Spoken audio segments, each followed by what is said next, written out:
स्वागत है आप सभी का। आपके साथ मैं हूं स्वप्निल। मजहब नहीं सिखाता आपस में बैर रखना। क्या ऐसी बातें और विचारधाराएं सिर्फ और सिर्फ किताबों में सिमट कर रह जाएंगी? सवाल इसलिए क्योंकि एक बार फिर धर्म को लेकर ठन गई है और इस बार वजह बना है लाउड स्पीकर। अली बनाम बजरंग बली, ये क्यों? धर्म का नाम, शोर पर जोर क्यों?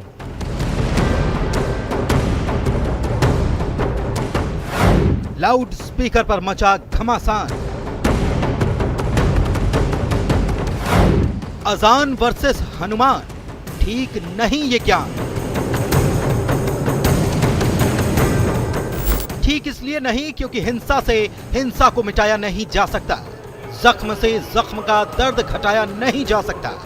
ठीक ऐसे ही शोर से शोर को दबाया नहीं जा सकता।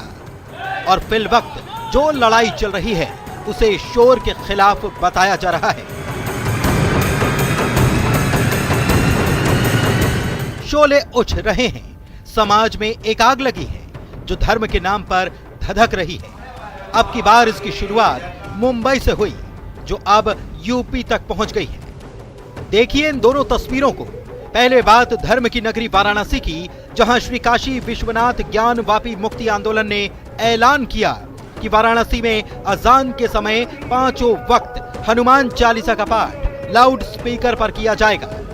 वाराणसी के साकेत इलाके में इसकी शुरुआत भी कर दी गई है। खबर के मुताबिक ये शुरुआत ज्ञान वापी मुक्ति आंदोलन के अध्यक्ष सुधीर सिंह ने अपने घर से की है।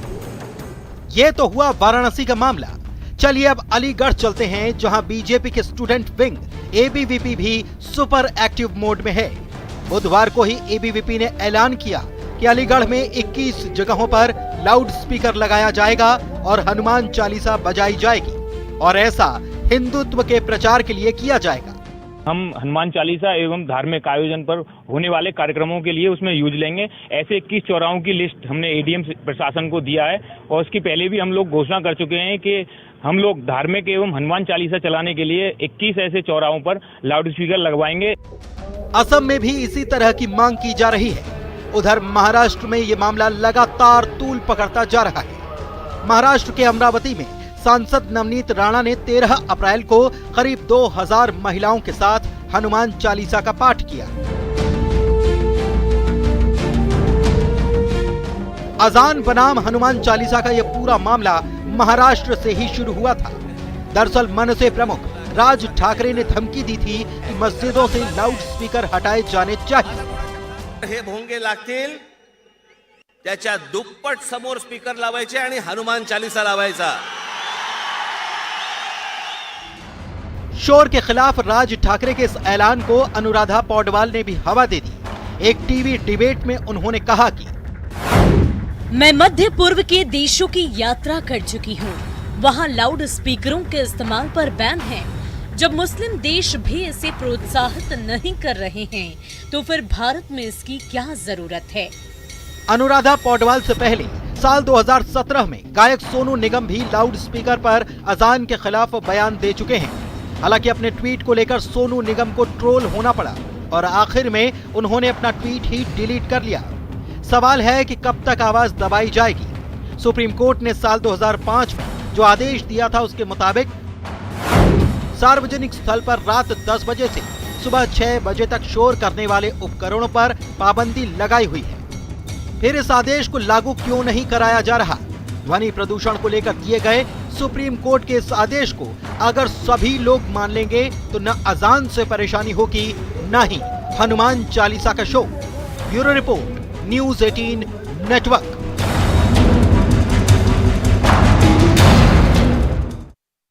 आखिरकार वो दिन आ ही गया जिसका सभी को बेसब्री से इंतजार था।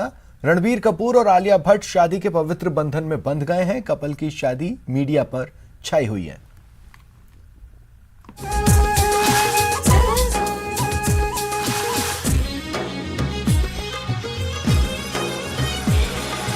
कपूर खानदान में एक और खूबसूरत चेहरे की एंट्री हो गई है। बॉलीवुड की दीवा आलिया भट्ट अब मिसेस कपूर बन गई हैं। वास्तु में रणबीर कपूर और आलिया भट्ट ने जन्मों जन्मांतर के लिए साथ रहने की कस्में खाई। बॉलीवुड का ये क्यूट कपल एक दूजे का हो गया है। 7 फेरों के बाद रॉकस्टार ने अपनी दुल्हनिया के साथ मीडिया के सामने धमाकेदार एंट्री की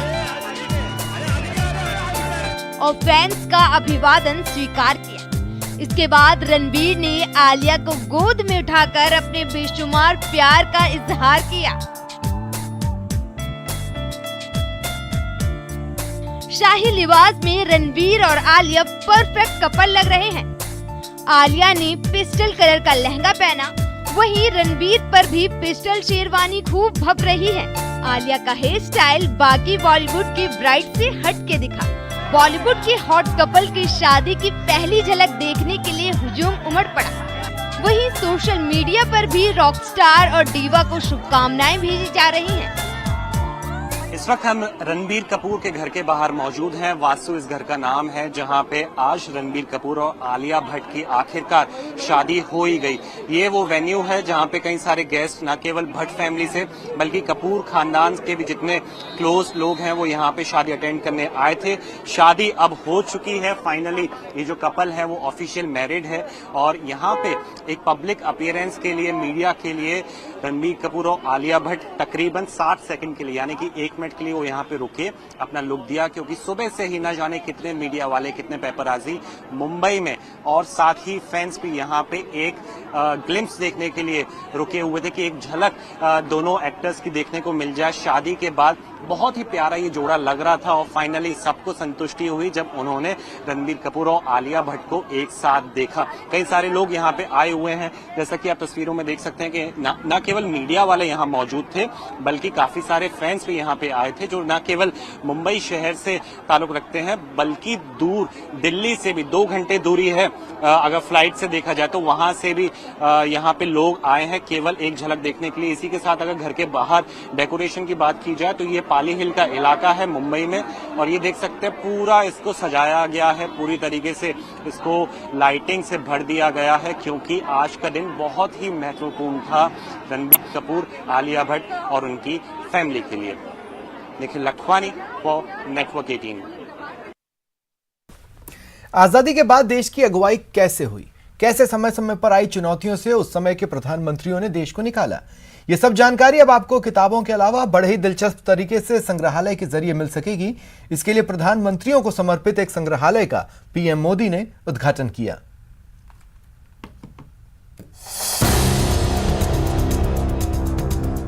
प्रधानमंत्रियों को समर्पित संग्रहालय सबके व्यक्तित्व, कृतित्व, नेतृत्व के अलग अलग आयाम रहे।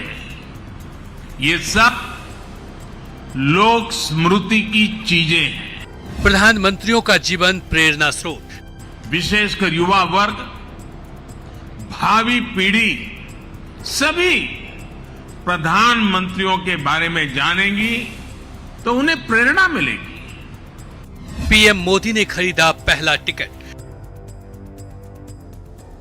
देश की अगुवाई करने वाले प्रधानमंत्रियों को समर्पित एक संग्रहालय का पीएम मोदी ने उद्घाटन किया। इस संग्रहालय को बनाने का मकसद देश की युवा पीढ़ी और आने वाले पीढ़ियों को प्रधानमंत्रियों के योगदान से रूबरू कराना है।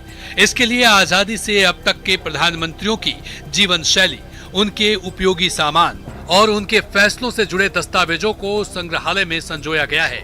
ये संग्रहालय दिल्ली के 3 मूर्ति भवन परिसर में बनाया गया है। 3 मूर्ति भवन को ब्लॉक 1 और ब्लॉक 2 में तैयार किया गया है।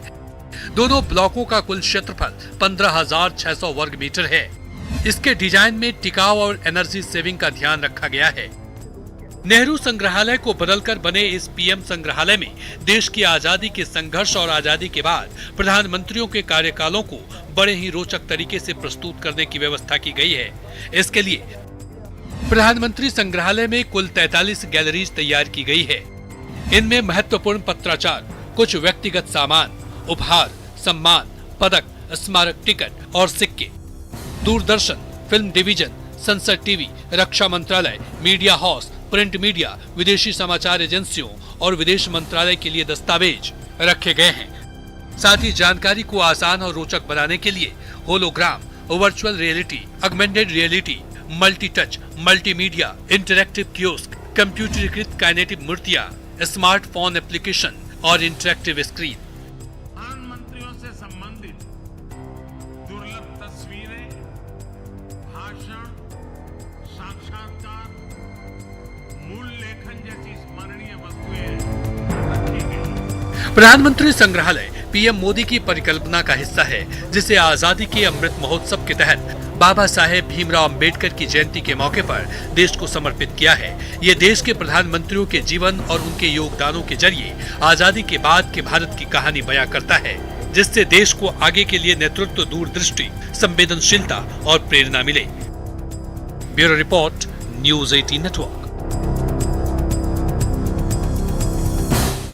एक बड़ी खबर आपको बता रहे हैं। जम्मू कश्मीर में राजस्थान के 2 लाल शहीद हो गए। दौसा के पवन सिंह गुर्जर शहीद हुए। अलवर के राम अवतार भी शहीद हुए। दरअसल हिमस्खलन हुआ, जिसके चलते इनके शहीद होने की खबर मिल रही है। दौसा जिले के कंचनपुरा गांव के रहने वाले थे शहीद पवन सिंह गुर्जर।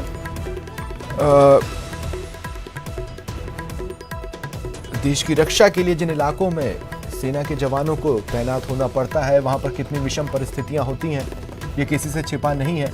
और ऐसी ही परिस्थितियों के बीच राजस्थान ने एक बार फिर कुर्बानी दी है। राजस्थान के 2 लाल जम्मू कश्मीर में शहीद हुए हैं। दौसा के कंचनपुरा गांव के रहने वाले पवन सिंह गुर्जर जम्मू कश्मीर में शहीद हुए हैं और अलवर के राम अवतार जम्मू कश्मीर में शहीद हुए हैं। जानकारी मिल रही है कि हिमस्खलन के चलते ये दोनों शहीद हुए हैं। और जैसे ही ये खबर उनके परिवार वालों को दी गई, आंसू निकल आते हैं ये खबर सुनकर। राजस्थान की मिट्टी में ही कुछ खास बात है, जो देश के लिए मर मिटने के लिए राजस्थान का एक एक व्यक्ति तैयार रहता है। और यही वजह है कि बड़ी संख्या में देश की रक्षा के लिए सेना में राजस्थान के लोग भर्ती होते हैं। और रुकते हैं ब्रेक के लिए।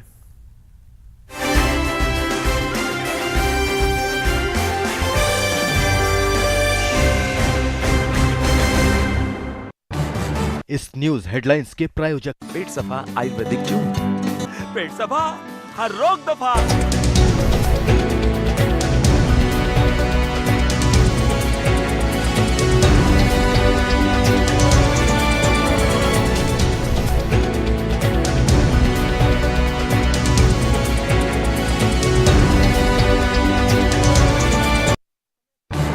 इस न्यूज हेडलाइंस के प्रायोजक पेट सफा आयुर्वेदिक जूस, पेट सफा हर रोग दफा।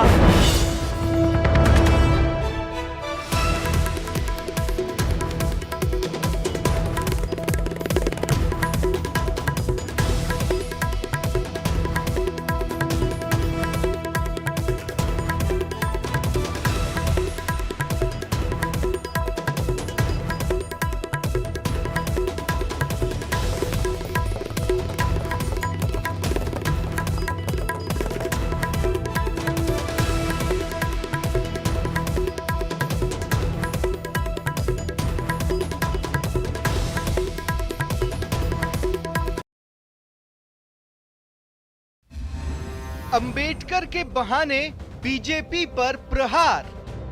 अगर अंबेडकर को मानने वाले लोग तो हैं ही हैं, और पूरे देशवासियों को चाहिए कि जो संविधान बना है हमारा,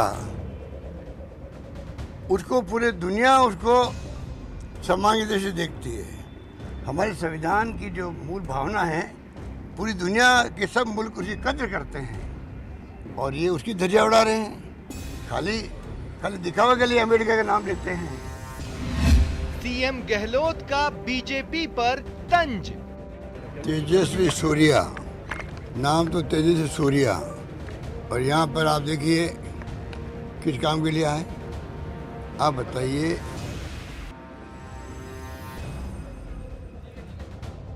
करौली हिंसा के 12 दिन बाद भी सियासत जारी है। बीजेपी लगातार करौली हिंसा को लेकर सीएम गहलोत को घेरने की कोशिश कर रही है, तो सीएम ने बाबा साहेब भीमराव अंबेडकर की जयंती के मौके पर बीजेपी पर करारा तंज कसा। सीएम बोले कि बीजेपी का बाबा साहेब अंबेडकर समेत किसी भी महापुरुष के आदर्शों पर भरोसा नहीं है। बीजेपी तो सिर्फ उनका राजनीतिक इस्तेमाल करना जानती है। ये अंबेडकर की बात करते हैं, जिंदगी में अंबेडकर को कभी माना नहीं इन्होंने, उनको स्वीकार नहीं किया। और आज देखिए आप अंबेडकर की जयंती मनाएंगे, गांधी जी को चुरा रहे हैं। सरदार पटेल के कभी सरदार पटेल ने तो आरएसएस में बैन लगाया था, उसकी मूर्ति बना रहे हैं। तो चुनाव जीतने के लिए, राजनीति करने के लिए हथकंडे अपना रहे लोग। इनके हथकंडों को अगर देश नहीं समझा, प्रदेशवासी नहीं समझे, तो भुगतना एक दिन सबको पड़ेगा, मेरा मानना है। करौली हिंसा में प्रशासन की भूमिका को लेकर बीजेपी गहलोत सरकार से सवाल पूछ रही है, तो सीएम गहलोत ने पलटवार करते हुए कहा कि हमसे सवाल पूछने वाले बताएं कि बीजेपी शासित राज्यों में आम लोगों को कौन डरा रहा है। करौली की घटना में मुख्यमंत्री अशोक गहलोत खुद जिम्मेवार है। वो पीएफआई को प्यार करते हैं और राष्ट्रवाद को दुत्कार करते हैं, और इसलिए जब घटना ऐसी हुई, उनकी नाक के नीचे हुई, उनको पता था कि भाई रामनवमी का है, हिंदू नववर्ष के जुलूस निकलेंगे, तो उसके इंतजाम के लिए गृह मंत्री ने समीक्षा क्यों नहीं की? तो जिम्मेवार तो गृह मंत्री है, सस्पेंड तो गृह मंत्री को होना चाहिए। एक तो हमें कहते हो करौली के अंदर निर्दोष लोग पकड़े जा रहे हैं, और एक तरफ क्या वो निर्दोष लोग पकड़े जा रहे हैं, क्या राजस्थान सरकार जाके उनके मकान को, क्योंकि अरेस्ट हो गए हैं, उनके मकान को बुलडोजर चला दो उस पर। एक आप बताइए, बुलडोजर चलाना, मकान को ध्वस्त करना पूरा जहाँ वो रहते हैं, क्या बीतती होगी? बीजेपी शासित मध्य प्रदेश समेत कई राज्यों में अभियुक्तों के घर पर बुलडोजर चलाए जाने को कानून के राज का उल्लंघन बताकर सीएम ने बीजेपी को निशाने पर लिया और कहा कि कानून का राज खत्म होने का मतलब है लोकतंत्र खत्म होना। अभियुक्त बन गए, मकान गिरा रहे हैं, ये अधिकार किसी के पास नहीं, ये अधिकार सिर्फ कानून के पास में।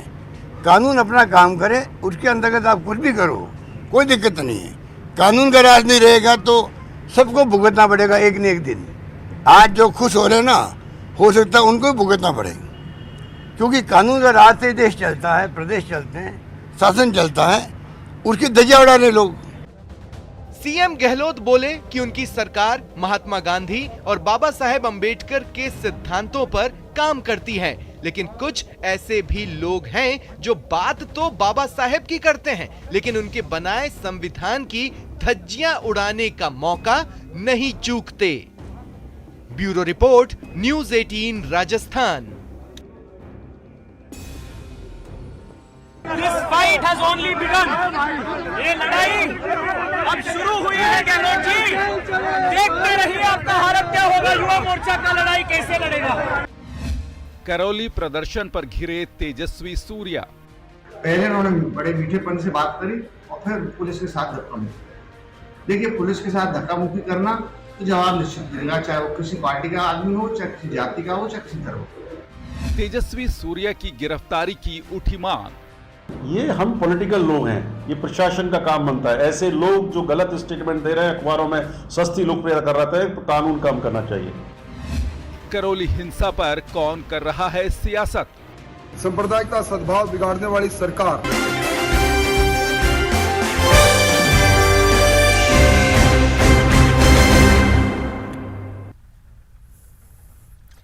अमन की ओर लौटते करौली में कर्फ्यू जारी है, तो सियासत भी करौली छोड़ने का नाम नहीं ले रही। बीजेपी लगातार गहलोत सरकार पर हमलावर है, तो अंबेडकर जयंती के मौके पर सीएम गहलोत ने उनके बनाए संविधान की धज्जियां उड़ाने का बीजेपी पर गंभीर आरोप लगाया। तेजस्वी सूर्या की सियासत पर भी निशाना साधा। अंबेडकर के बहाने बीजेपी पर प्रहार। अगर अंबेडकर को मानने वाले लोग तो नहीं हैं, और पूरे देशवासियों को चाहिए कि जो संविधान बना है हमारा, उसको पूरी दुनिया उसको सम्मान की दृष्टि से देखती है। हमारे संविधान की जो मूल भावना है, पूरी दुनिया के सब मुल्क उसकी कद्र करते हैं, और ये उसकी धज्जियां उड़ा रहे हैं। खाली दिखावा के लिए अंबेडकर का नाम लेते हैं। सीएम गहलोत का बीजेपी पर तंज। तेजस्वी सूर्या, नाम तो तेजस्वी सूर्या, और यहाँ पर आप देखिए किस काम के लिए आए, आप बताइए।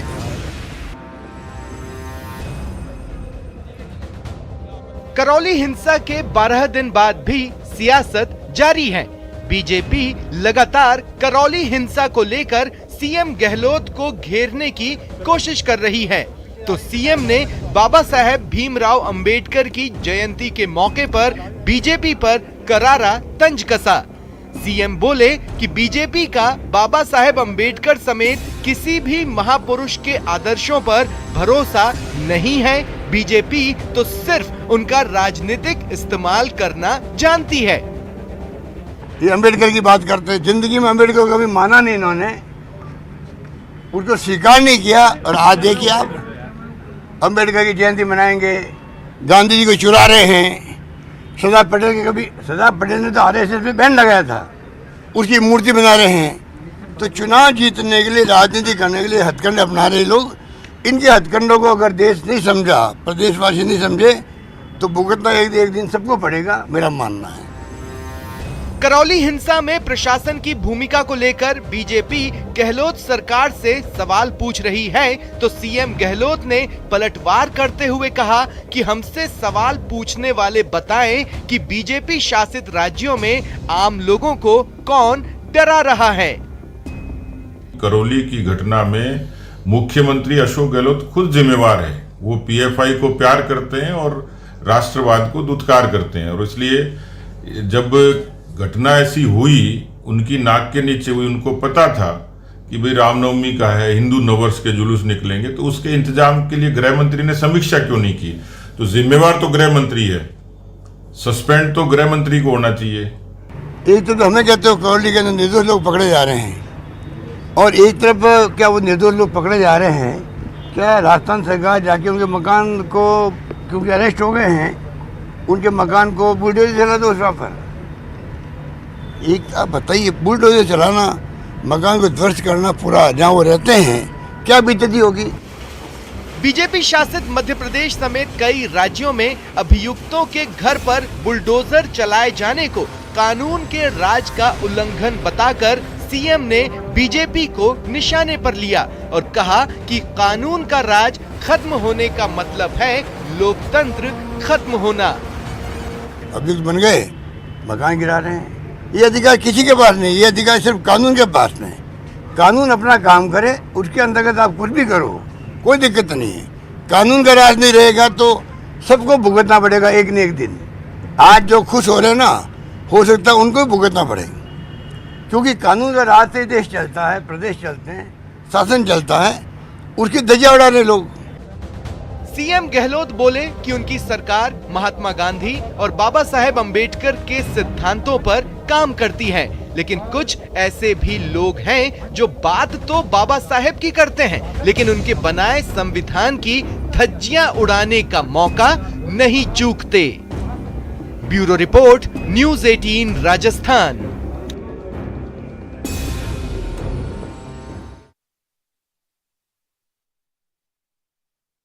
History sheeter Deva Gurjar murder मामले में एक और वीडियो सामने आया है। मर्डर की वारदात को अंजाम देकर हथियारबंद बदमाशों के भागने का सीसीटीवी वीडियो सोशल मीडिया पर वायरल है। पुलिस अधिकारियों ने वीडियो की पुष्टि की, कहा यह वीडियो रावत भाटा के उसी दिन का है जिस दिन बदमाशों ने हत्या की वारदात को अंजाम दिया। तस्वीरों में दिख रहा है किस प्रकार हथियारबंद बदमाशों के इस वीडियो में कुल्हाड़ी, सरिया और पाइप लेकर ये भागते नजर आ रहे हैं। देवा गुर्जर की हत्या के बाद सभी बदमाशों के भागते हुए का वीडियो वायरल है।